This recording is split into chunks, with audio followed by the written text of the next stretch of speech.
नमस्कार मित्रांनो, मी प्राध्यापक नितीन ज्ञानेश्वर फाकटकर, संपादक रोकठोक मावळ. मित्रांनो, खऱ्या अर्थाने आज आपल्या रोकठोक मावळसाठी एक सुवर्ण क्षण आणि त्याचं कारणही तसंच आहे.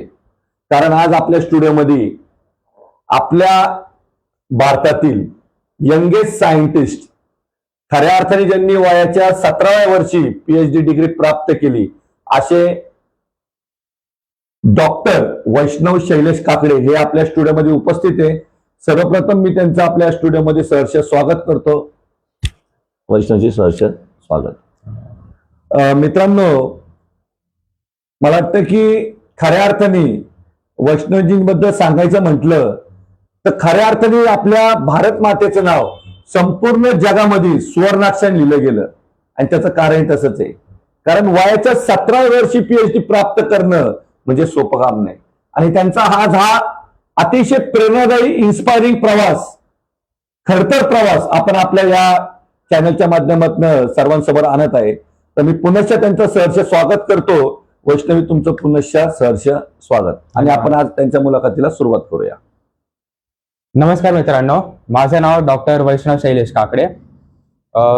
हा वयाच्या 17व्या वर्षीपर्यंत मध्ये जी मी PhD केली, तो प्रवास असा साधा सोपा नव्हता. तो अतिशय खडतर प्रवास होता. आणि या मुलाखतीसाठी मला ही मुलाखत योजली, या मुलाखतीसाठी मला बोलवण्यात आले, यासाठी सर्वप्रथम फाकटकर सरांचे मी मनापासून आभार व्यक्त करतो.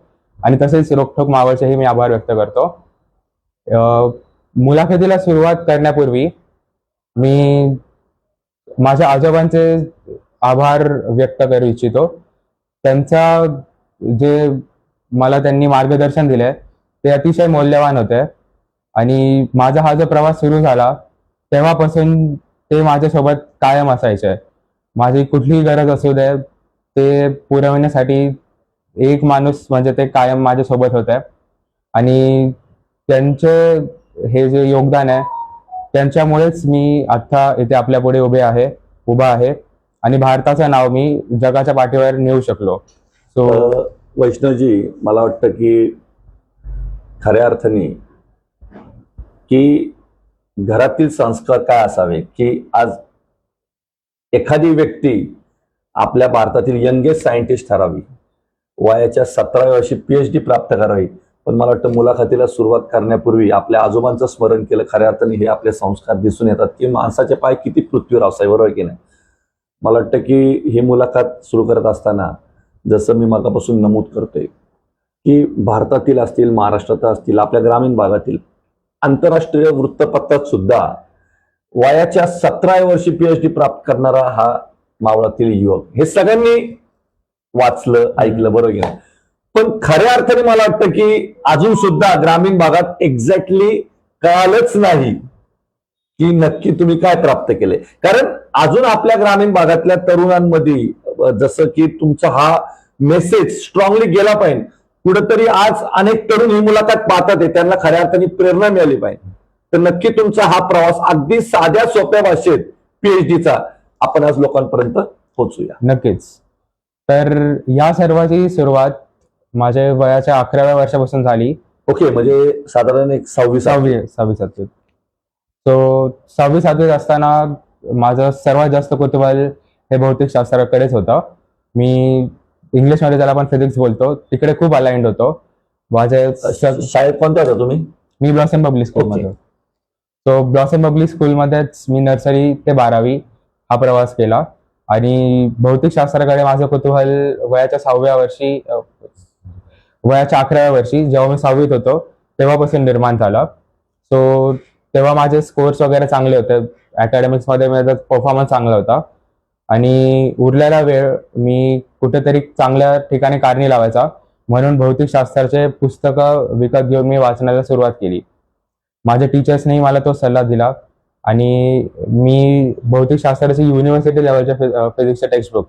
थोडंसं इंटरप्ट करतो. मला वाटतं की ब्लॉसम पब्लिक स्कूल मधले नक्कीच आज तुमचे सगळ्या टीचर्स, प्रिन्सिपल, तुझ्या वर्गातील मित्र हा इंटरव्ह्यू पाहत असतील आणि त्यांच्यासाठी नक्कीच एक अभिमानाचा क्षण असेल. कारण ब्लॉसम पब्लिक स्कूलचं नाव सुद्धा तू जगाच्या पाठीवर नेले, बरोबर ना? हो. सो हे सगळे टीचर्स ब्लॉसम पब्लिक स्कूल मधले जे टीचर्स आहेत, माझ्या principal ma'am, vice principal ma'am, यांचे मी आभार मानेल तितके कमी, कारण की ते देखील नेहमी माझ्यासोबत होते. मला जी पण अकॅडमिक्सच्या पॉईंट ऑफ व्ह्यूनी गरज पडेल ती भागवण्यासाठी ते माझ्यासोबत कायम उभे होते. आणि असं 6वीत मी फिजिक्सकडे थोडं माझी अलाइनमेंट जास्त होती.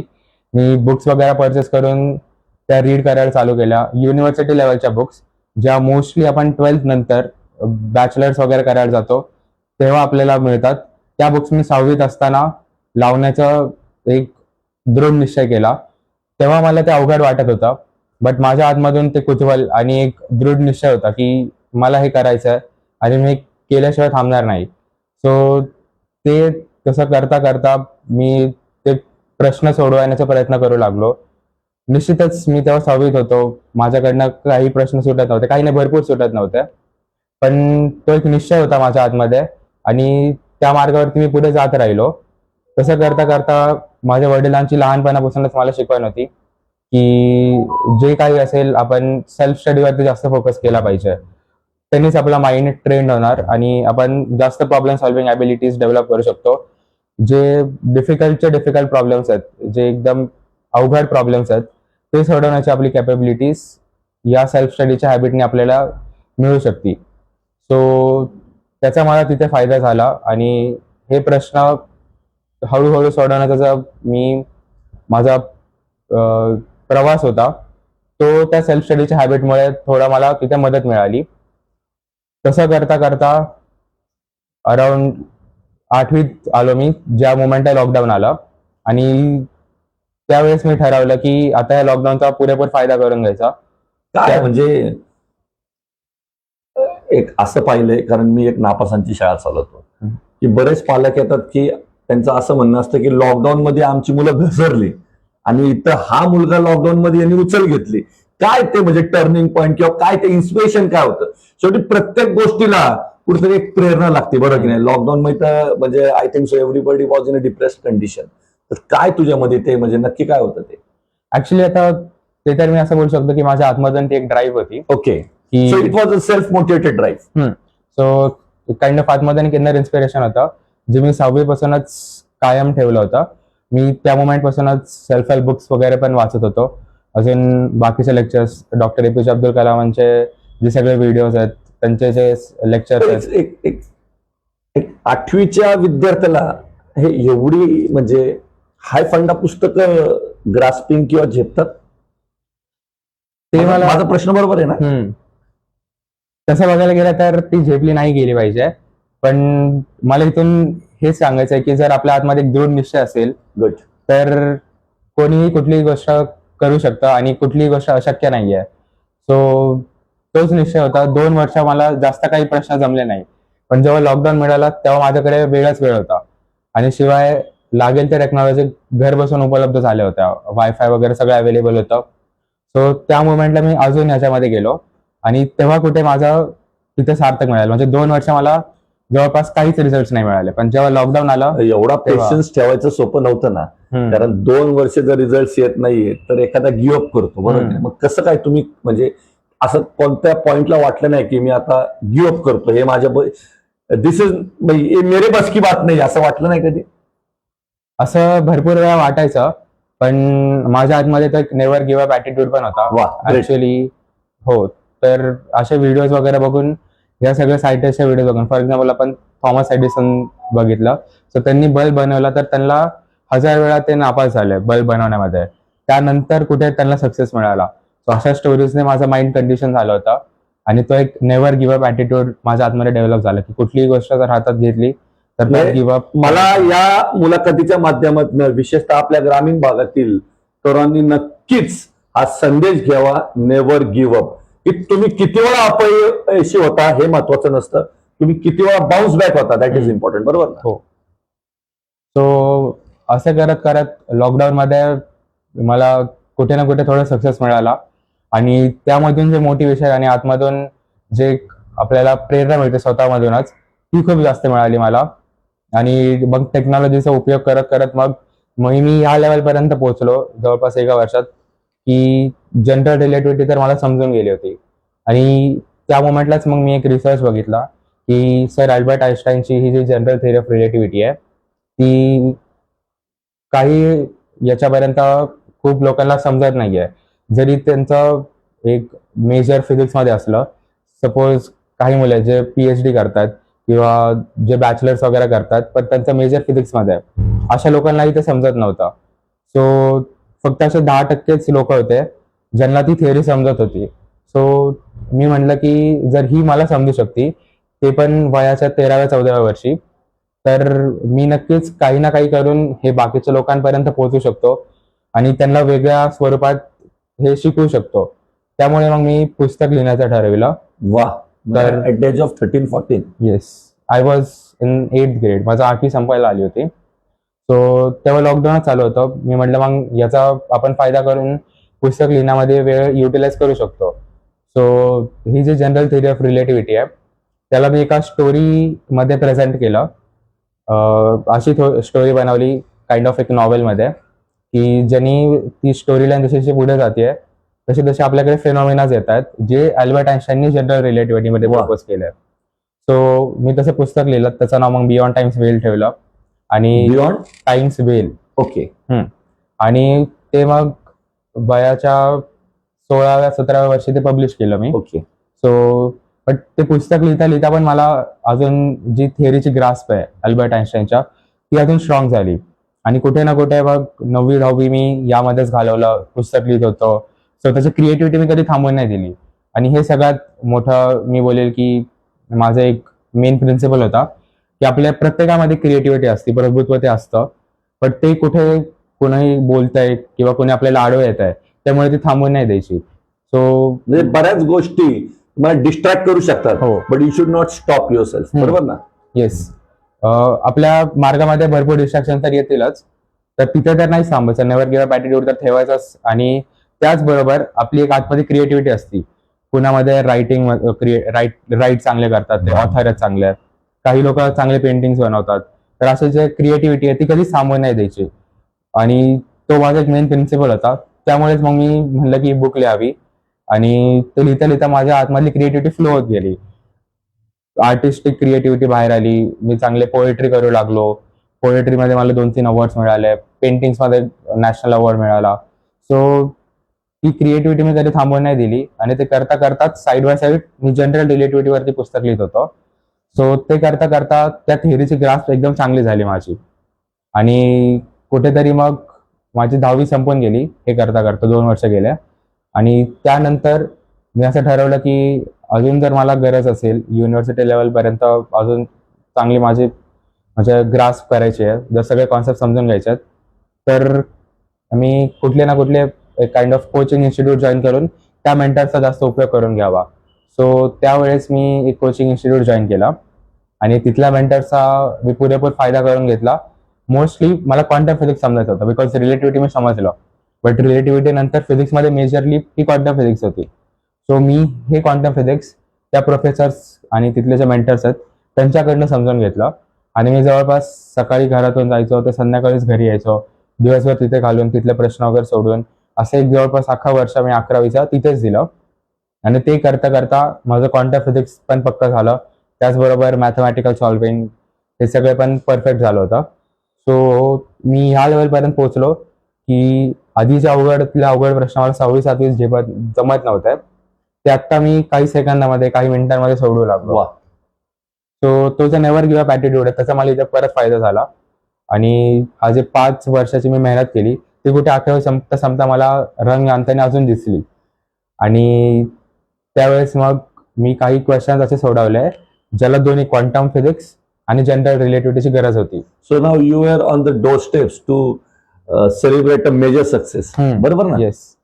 आणि मला पण माहित नव्हतं की एवढा मेजर सक्सेस येईल पुढे, बट क्वांटम फिजिक्स आणि जनरल रिलेटिव्हिटीचे क्वेश्चन सॉल्व्ह करता करता मला हे कळलं की मी तेव्हा जवळपास 25-30 एकदम मेजर क्वेश्चन सॉल्व्ह केलेत. असे क्वेश्चन ज्याला म्हणजे 7-8 पानं पण कमी पडतील सोडवण्यासाठी. सो तसे प्रश्न सॉल्व्ह करून झाल्यावरती मी कुठेतरी असं एक हॅपी थॉट म्हणतो ना आपण की एकदम आनंददायी करेल असा विचार, तर सायंटिस्टसाठी अशा हॅपी थॉट्सच त्यांच्या थिअरीसाठी पुढे एक मार्ग बनवतात. अल्बर्ट आइन्स्टाईनला असाच एक हॅपी थॉट आला होता किंवा ते त्यांना हॅपी थॉट, त्या थॉटला हॅपी थॉट बोलतात, की सपोज एक लिफ्ट आहे, एक माणूस लिफ्टने खाली येतोय आणि आपण त्याची दोरी कापली तर त्या माणसाला काय होईल, तर त्या विचाराने त्यांनी जनरल रिलेटिव्हिटी बनवली. वा. सो असा एक विचार मला आला की एवढे प्रश्न जर मी सोडवलेत आणि ह्या प्रश्न ऑलमोस्ट सगळ्या प्रश्नांमध्ये या दोन्ही थेअरीचा उपयोग होत आहे, तर मी या प्रश्नाला जर कंपाईल केलं आणि काहीतरी युनिक काढायचा प्रयत्न केला तर ते काय असेल. तर तसं करता करता मग मी अल्बर्ट आइन्स्टाईनचे जे जनरल रिलेटिव्हिटीचे इक्वेशन्स आहेत त्यामध्ये थोडेसे चेंजेस केले आणि ते करून मला असं कळालं की एक सर्टन एक्सटेंट पर्यंत ती थिअरी म्हणजे मी जे इक्वेशन चेंज केलेत बरोबर. त्या सर्टन एक्सटेंट पर्यंत आन्सर्स करेक्ट देते. मग त्यासाठी मी मॅटप्लॉटलिब वगैरे त्याचे फॉर्म्युलेशन्स यूज केले, त्याच्यात सिम्युलेशन्स रन केले आणि ग्राफिकली पण ते आन्सर्स करेक्ट आलाय. सो मग कुठेतरी मी सर्टन एक्सटेंट पर्यंत क्वांटम फिजिक्स आणि जनरल रिलेटिव्हिटी मर्ज केली. त्यामुळे मग मी म्हटलं की याचा आपण एक पेपर बनवूया, थिअरी पेपर, आणि त्याला मी नाव दिलं क्वांटम रिलेटिव्हिटी कॉन्सेप्ट, आणि तो मी पब्लिश केला. अराउंड 3-4 महिने सायंटिस्ट आणि पीयर रिव्ह्यू थ्रू गेला, एडिटोरियल टीम्सने बघितला आणि मग ते पब्लिश झाला. आणि सगळीकडे नासा, इस्रो सगळीकडे हा क्वेस्ट चालू होता की क्वांटम फिजिक्स आणि रिलेटिव्हिटीला मर्ज कसं करता येईल. आणि ते So this was the first time in physics sector की कोणीतरी हे मर्ज केलं. नाही, असं नाही बोलता येणार. असं याच्या आधी ट्राय झालं होतं. हो, याच्या आधी ट्राय झाले होते. मेजर ट्रायज अनसक्सेसफुल गेले, बरोबर. 2-3 सक्सेसफुल झाले, बरोबर. बट ह्या एक्सटेंट पर्यंत कोणी मर्ज नव्हतं केलं Okay. आतापर्यंत. सो माझी जी क्वांटम रिलेटिव्हिटी थिअरी आहे त्यांनी एका सर्टन एक्सटेंट पर्यंत करेक्ट आन्सर्स दिले. बरोबर. आणि मग मी ते सगळे प्रूफ्स वगैरे कलेक्ट करून एक थिअरी पेपर बनवला.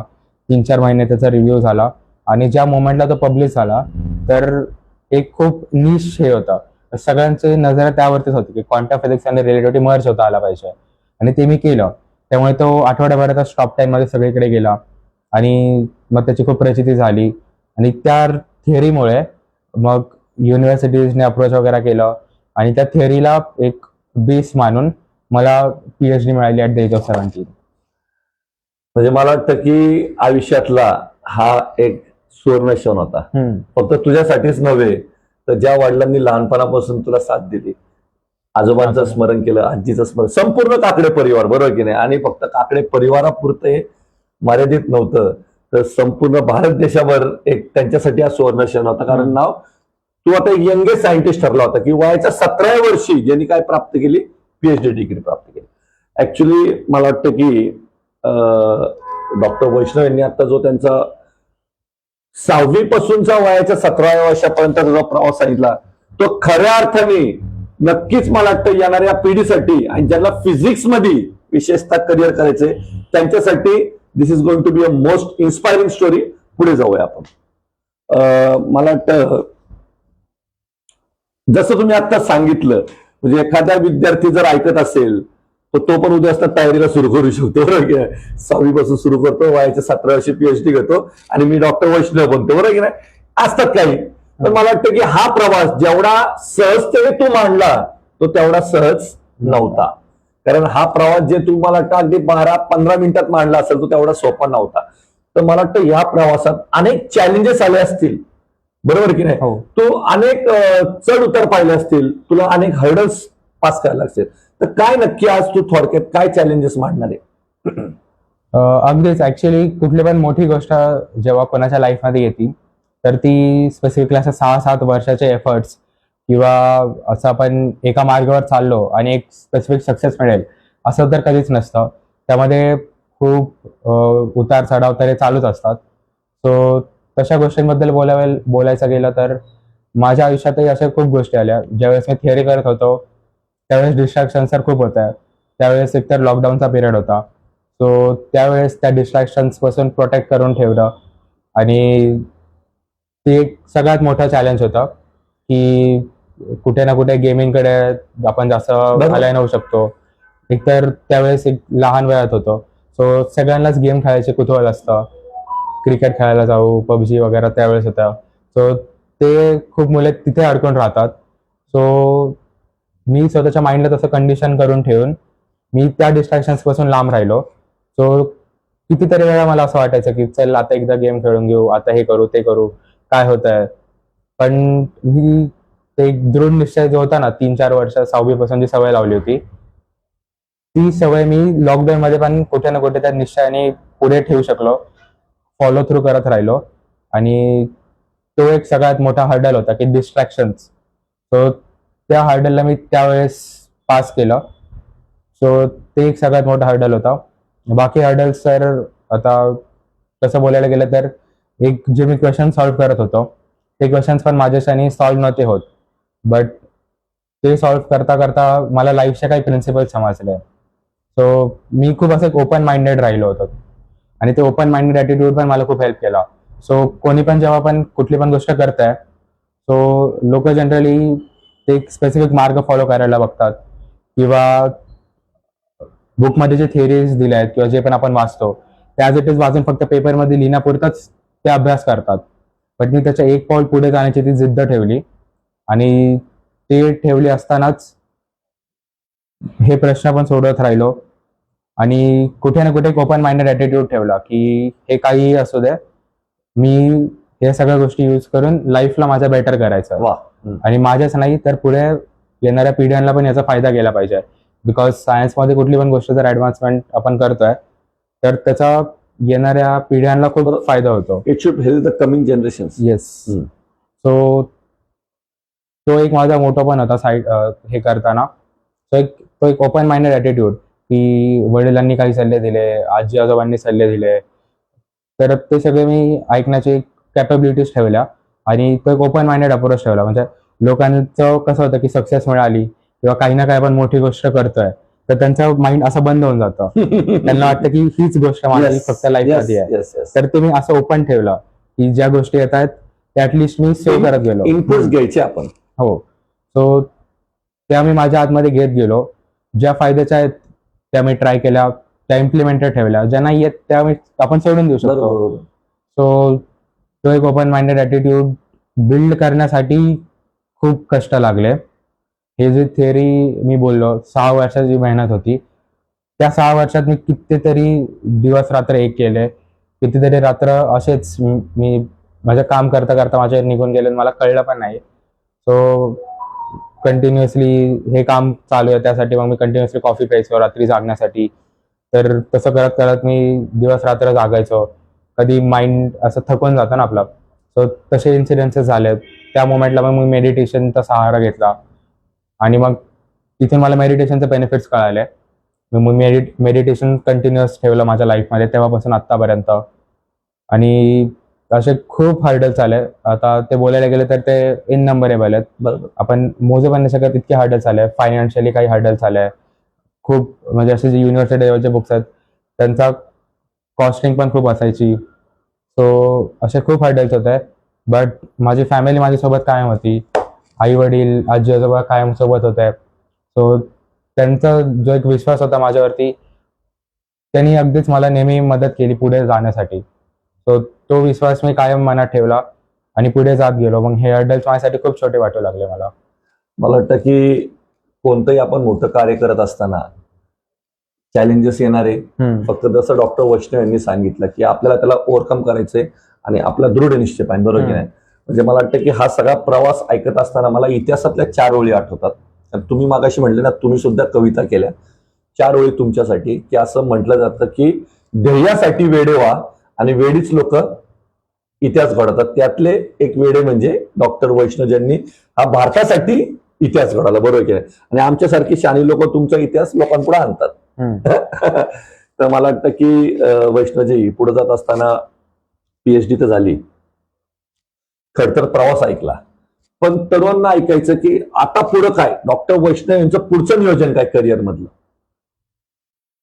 तर माझं पुढचं नियोजन करिअर मधलं सांगायचं झालं तर ऍक्च्युली आत्ताच्या क्वांटम रिलेटेड थिअरी मी केली. सो त्यावरती आता भरपूर सायंटिस्ट रिसर्च करतात आणि ही थिअरी जसं मी बोललो की सर्टन एक्सटेंट पर्यंत काही एका एक्सटेंट पर्यंतच करेक्ट आन्सर्स देते. सो त्या थिअरीला पुढे नेऊन 100% करेक्शन पर्यंत नेण्याचा आता एक प्रोजेक्ट चालू आहे. ओके. सो ते प्रोजेक्ट जेव्हा कम्प्लीट होईल तेव्हा आपण म्हणू शकतो की क्वांटम रिलेटिव्हिटी थिअरी 100% कम्प्लीट झाली. सो सगळ्यात मोठा आता मेजर फोकस तोच आहे की ही क्वांटम रिलेटिव्हिटी थिअरी जी आहे एक 100% कम्प्लिशन पर्यंत नेऊन 100% ॲक्युरसी पर्यंत जाईल तिथपर्यंत नेण्याचा तो प्रयास चालू आहे. त्यामध्ये सगळ्यात मोठं मोलाचं योगदान मी आता देतोय. सो ही थेअरी कम्प्लिटली फॉर्म्युलेट होण्यासाठी अराउंड पुढचे 5-6 वर्ष तरी लागतील. बापरे. हो. सो त्यासाठी खूप मॅनपॉवर लागेल, खूप रिसोर्सेस यूज होतात, खूप हाय एंड टेलिस्कोप्स वगैरे लागतात. सो त्या सगळ्याचा यूज करून जी सायंटिफिक कम्युनिटी आहे त्याचा यूज करून पुढच्या 5-6 वर्षात ही थिअरी कम्प्लीट होईल. तर ही सगळ्यात मोठी ॲडव्हान्समेंट राहील. आणि ही थिअरी कम्प्लीट झाली तर एक नॉबेल आपण म्हणतो ना, नॉबेल प्राइजेस वगैरे असतात, तर एक नॉबेल इनिशिएटिव्ह राहील. आणि सायन्समध्ये मग आपल्याला खूप एक्सप्लोर, म्हणजे युनिव्हर्स इज फुल ऑफ एक्सप्लोरेशन्स, म्हणजे खूप त्यात आपण एक्सप्लोर करायला बाकी आहे.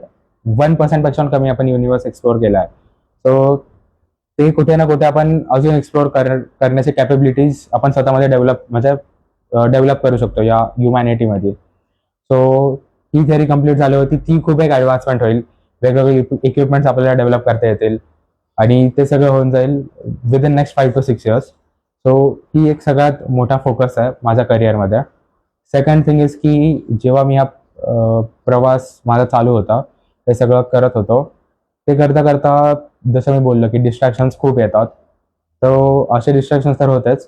त्यासोबत मी सपोज कुठली पण थिअरी किंवा कुठल्या पण गोष्टी जेव्हा गुगलवर सर्च करायचो किंवा डॉर्किंग वगैरे यूज करून त्याचा डीपमध्ये जाऊन समजण्याचा प्रयत्न करायचो, तर त्या गोष्टी म्हणजे वेबवरती इझिली अवेलेबल नव्हत्या.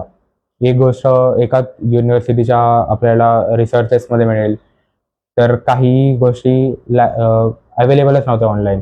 त्या जस्ट आपल्याला लॅबमध्ये किंवा कुठल्या तरी लायब्ररीमध्ये वगैरेच त्याच्या बुक्स अवेलेबल राहायच्या. सो ते मला एक खूप मेजर हर्डल होतं लाईफमध्ये, ॲटलिस्ट ही थिअरी करताना, की गोष्टी मला जागेच्या जागी योग्य वेळी मिळत नव्हत्या. सो ते एक पुढच्या पिढीला ते फेस करायला न लागावं, त्यासाठी मग मी बोललो की आपण एक इनिशिएटिव्ह करू शकतो, ज्याच्या थ्रू की आपण या सगळ्या गोष्टी, सपोज तुम्हाला कुठे ना कुठे क्वांटम फिजिक्समध्ये ॲडव्हान्समेंट्स आणायच्यात पुढे. रिलेटिव्हिटी नसेल पाहिजे, बट क्वांटम फिजिक्समध्ये ॲडव्हान्समेंट्स आणायच्यात. तर तुम्ही जर ते तिथे इनपुट दिलं की I just want to go ahead in quantum physics, तर तुम्हाला जे नेसेसरी रिक्वायरमेंट्स आहेत, तुमचा जो पाथवे राहणार आहे आणि जे तुमच्यासाठी स्कोप आहे पुढे, की तुम्ही क्वांटम फिजिक्समध्ये पण काय रिसर्चेस करू शकता, सो ते सगळं आपल्याला एक असिस्टंट देऊ शकतो. सो तो असिस्टंट आता मी सध्या बिल्ड करायचा ट्राय करतोय. सो त्या इनिशिएटिव्हचं नाव मी ॲस्ट्रोब्रेन एक्स ठेवलंय. ओके. या. सो त्या ॲस्ट्रोब्रेन अंडर त्याचा जर मी फुल फॉर्म डिस्क्लोज करायचं गेलं तर ॲस्ट्रो मीन्स ॲस्ट्रॉनॉमी, ॲस्ट्रोफिजिक्स किंवा जे सगळं स्पेस सायन्सेस येतं. ब्रेन जे की आपल्या माइंडसेट आपण कसा ट्रेन करावं त्यासाठी मी ब्रेन यूज केलाय, की पुढे जाताना या सगळ्या रिसोर्सेस असले एवढं पुरेसं नाही आहे, आपल्याला त्यासोबत एक राईट माइंडसेट हवा. सो ते ट्रेन करण्यासाठी ब्रेन. अँड एक्स म्हणजे अजून जे नेसेसरी रिक्वायरमेंट्स आहेत other than these things. So Astrobrain X हे इनिशिएटिव्ह आता मी एक करतोय, त्यासाठी वर्क चालू आहे. सो हे एक एंटरप्रिनल व्हेंचर एक ॲस्ट्रोब्रेन एक्स थ्रू चालू आहे. सेकंड थिंग इज की आता जसं AI आलं, तसं हे सगळे जे मेजर जायंट्स आहेत, tech giants, be it open AI, Microsoft, Google, हे सगळे आता आर्टिफिशियल जनरल इंटेलिजन्स बिल्ड करायचा ट्राय करतात. आणि यानंतर जसं आता आर्टिफिशियल इंटेलिजन्स हे मेजर लीप आलं टेक्नॉलॉजीमध्ये, तसं पुढं एक मेजर लीप येणार आहे क्वांटम कॉम्प्युटिंग. ओके. सो ज्यामध्ये क्वांटम फिजिक्स हे खूप त्याचा यूज होणार आहे.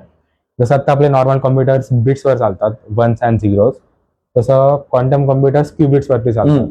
आणि ते आपल्याला इन्फानाईट पॉसिबिलिटीज येणार आहे. बरोबर. सो त्यासाठी माझं क्वांटम फिजिक्सचं जे एक फॉर्म्युलेशन आहे, जिथं जी एक मी आत्ता महानता हासिल केली आहे, त्याचा तिथे खूप उपयोग करता येईल. सो मला पुढच्या 10 वर्षात त्यामध्ये स्वतःचे डेडिकेट करून कुठे ना कुठे जेव्हा क्वांटम कॉम्प्युटिंग हे फिनॉमिनॉन जसं आता AI तसं ज्या लेवलला पोहोचेल, तेव्हा मला भारताला यामध्ये पुढे बघायचं आहे. वा. म्हणजे आता पुढच्या 10 वर्षाचा गोल सेट आहे, जे काही आता तू सांगितलं, बरोबर नाही? सो हे सगळं तू पुढच्या 10 वर्षात अचीव्ह करण्याचं एक नियोजन केलेलं आहे. मला वाटतं डॉक्टर, पुढे जात असताना कुठंतरी ऍट द एज ऑफ 17 आपण ज्यावेळेस सक्सेस मिळवतो, now you are capable to give a message to the youth की ज्यांना खरंच या फील्डमध्ये, आणि मी म्हणतो याच फील्डमध्ये नाही, ओव्हरऑल युथला आज काय नक्की संदेश देणार?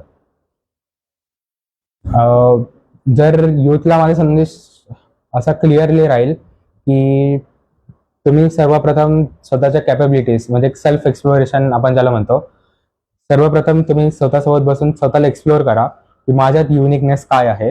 जसं मला 6वीत मी गोष्टी एक्सप्लोअर करता करता मला कळालं की मला फिजिक्समध्ये खूप इंटरेस्ट आहे आणि तिथे माझं अलाइनमेंट जास्त आहे, इन्क्लिनेशन जास्त आहे.